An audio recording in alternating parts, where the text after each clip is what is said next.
What's up? I am live on YouTube. This is the first ever. I have my hood up. Okay, I forgot. Okay, this looks okay. Check it back and see how it looks. If you have any questions as we go, let me know. If you have any questions after, of course, pop them down. But talking about being stuck in a 9 to 5, being stuck in a job you hate. Now, if you feel stuck in a job you hate, or you don't feel stuck in a job you hate, you feel stuck in another area of life, what we'll talk about today is going to apply to all areas of stuckness, because it's the same mechanisms up here that keep us stuck in different areas of life. Now,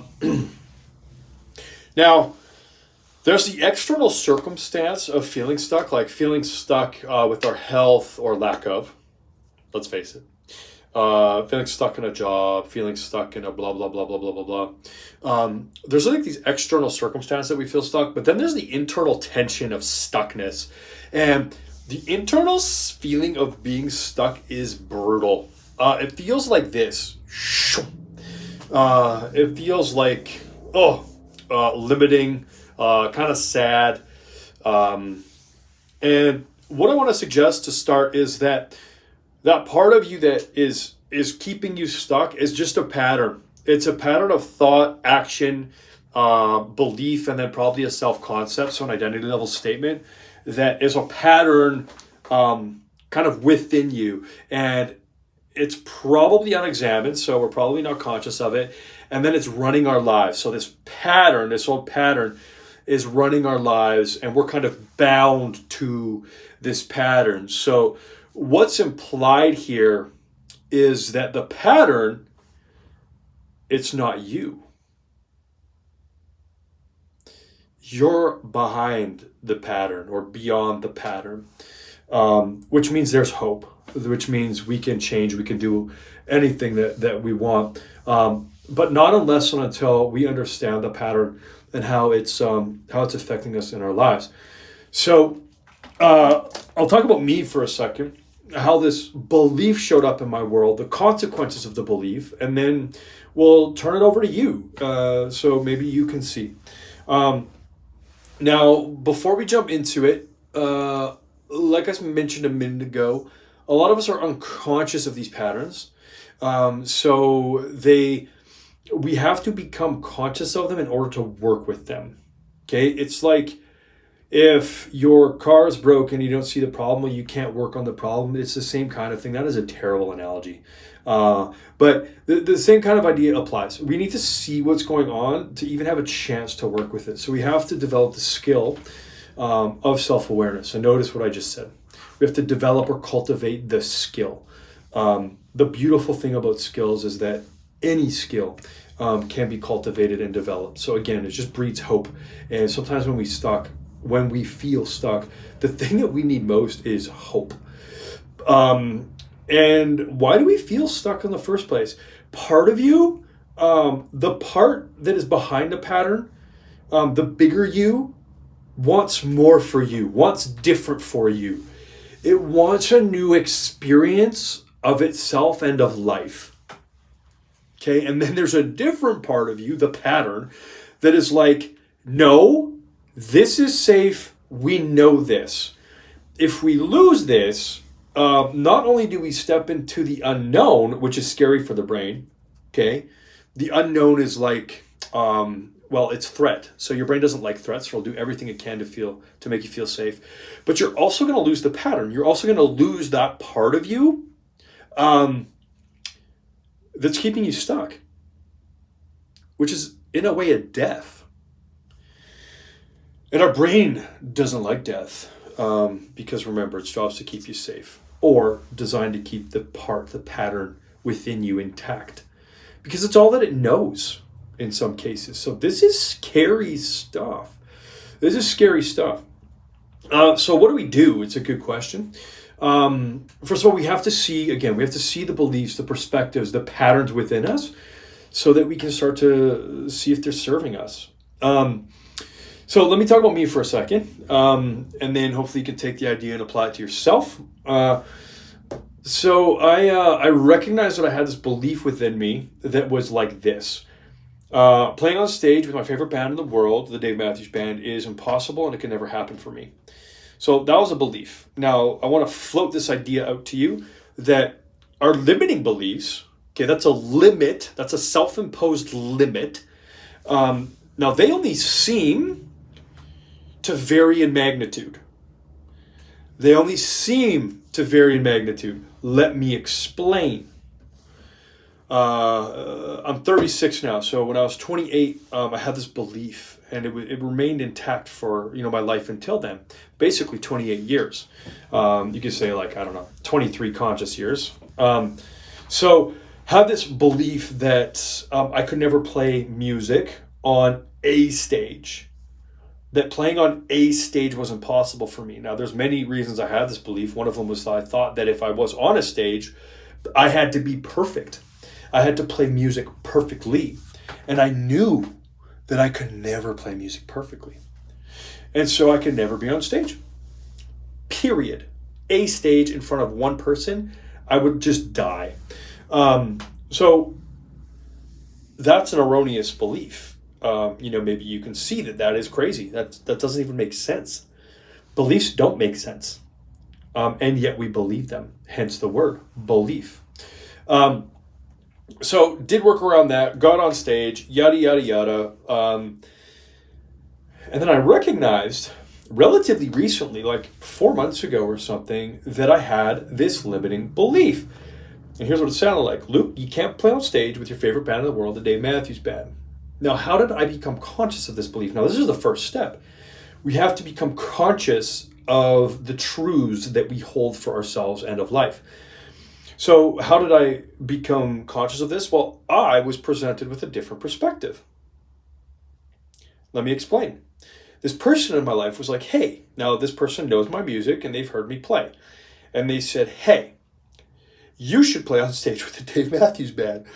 And my brain went, are you kidding me? That could never happen. And I said this to her out loud. And that was the first time that I heard it. That is unveiling what is operating back here. That represents becoming conscious of it. Okay?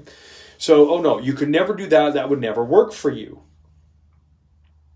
Now, when I think about it, when I thought about it back then, I felt really, really expansive in my heart. So my heart just kind of went like this. Watch my hands. Okay? It felt expansive. It felt fun. It felt joyous. In fact, if you imagine like there's a light in your heart area here, you turn that light up on a dial switch to like 1,000,000. And it only goes to 10. That's how I felt when I thought about playing on stage with those guys. And then when my head comes in, trying to keep me safe, trying to keep the pattern intact, comes in, it's like, hey, you can never do that. Well, it kills that light. That light dims down into nothing, into zero. And I'm left with a hollow feeling. That is the feeling of feeling stuck. That feeling sucks. That feeling sucks. Okay? So part of me wants something more, and another part of me feels like I can't do it. It's just not possible for me. So if you take nothing away from this, limiting beliefs only seem to vary in magnitude. Why am I saying that?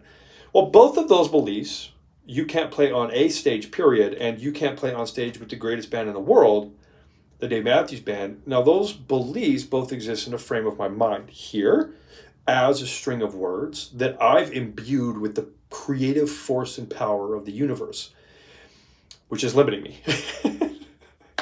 So it's kind of tragic. But most people spend their lives in these self-imposed prisons. Now, when I say self-imposed, these things come from somewhere. So we internalize them. And that's how they become self-imposed. But we're not born with these limitations. We learn them. We learn them from culture, the societal structures that we come up in. We learn them from parents, friends, teachers. It's not malicious. It can be. But we're left with the consequences. And the consequences are, watch my hands. Okay? It's that feeling. It's the feeling of being stuck. So I talk about me for a little bit. Now, let's talk about beliefs in general, because we need a new perspective. Anything that anyone else is doing is probably possible for you. Now, there might be some things, like I'm probably not going to dunk a basketball. Certainly if I was a few inches shorter, I wouldn't be dunking a basketball. So there's like some practical things, but when it comes to almost everything that we have put limits on, it's just not true. They're just not true. Okay? So here's what limits can sound like. I could never do that. It won't work for me. That's not possible. Blah, blah, blah. So it can show up in all these ways in the world, but the way that they feel is this. And that's the feeling of stuck. So let's get a little bit more specific with the situation. Let's see that you're working a 9-to-5 job. Okay? You're working a 9-to-5 and you hate it. Or hate's a strong word. You're not satisfied. It's not, you used to love it, but you don't really love it anymore. And part of you wants to do something else. That's the part in here that wants this. But your head comes in and it says shit like, okay, but you've worked, you trained in nursing. You're a nurse. That's an identity statement, by the way. You couldn't make this much money doing something differently. That's just a belief. It's not true. Plenty of nurses have left nursing and gone on to not only make as much money, but plenty more money. And in fact, worked less and had less stress and enjoyed their lives more. So there's a new belief. You can choose your beliefs. And here's how I choose my beliefs. I filter them through this filter. That's funny. I filter them through this filter. Is this belief useful for me? That's it. Is it useful for me? So if I want to play on stage with that band, well, first of all, look, I need to believe that it's possible. If you remember the woman who said, hey, you should play on stage with that band, notice the inherent belief in that statement. She believes it's possible for me. And sometimes we have to latch onto, we have to borrow someone else's belief while we learn to foster and nurture that within us. And that's okay. That's okay. That can be part of a process. That can be part of learning. Okay? So, you have to look out for these beliefs that you hold for yourself. Let's come back to the 9-to-5 thing. I can't leave my job. Now, if that's a belief, what your brain will do is it will create and look for the reasons that belief is true. Okay, notice what's inherent in a belief. Your brain, that pattern, let's be a little more specific. The pattern within you believes it. But the pattern's not you. You're more than the pattern. Which means we got to learn to see the patterns. So there's a few ways to get to know the patterns. The feels. How are you feeling? How are you thinking about yourself and the world? And are you acting in a way that is congruent with what you want in the world? And if the answer is no, then you have a limiting pattern in place. And that pattern is working to keep itself alive within you. Okay? And it's painful. So we got to shine a light on it. We can't pretend that it doesn't exist. We have to know it at its roots so that we can start to let it go. So, what's something that you believe about yourself in a world that isn't serving you and an outcome in a way that you want to be living? Write it down. Talk about it. Get to know it. Like, become intimately familiar with the pattern. Man, things that I've learned about myself. Just how much I was judging my wife. Totally unconscious of it. Here's what it sounds like. She should put the dishes away. Should is the seed of judgment. Basically what I'm saying is she should be different than she is. And that's not loving or accepting. Okay? So the driver there is control. Trying to control the situation, trying to control a person. I can't really control anything. Sure, shit can't control the weather. So anything that's like this sense of control is a pattern trying to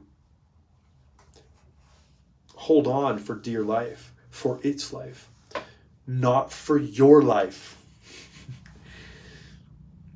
So learn to see the patterns, get to know yourself. The way that I started to do that, pen and paper, writing about my thoughts, feelings, writing how legit facing my feelings.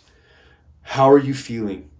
Letting that bubble up and being with it, being the space that occupies the room for the feeling to come up, and let it go. Now I do more sort of meditating and breathwork practices. There's just different ways that I allow myself to be with myself. But the more that I'm with myself, the more, the easier life gets. The less I'm living through those patterns, those old patterns of survival that create the stuck feeling. So let me know if this hits. If you have questions, let me know. If this hits at all, let me know. Pop some comments down or don't. I mean, you live your life. Do what you need to for you. But have a good evening or day whenever you're watching this. Okay, guys, take care. We'll chat again soon. Now, I've never gone live on YouTube before, so I got to figure out how to turn this off. Interesting. Let's try this. Okay, I found it.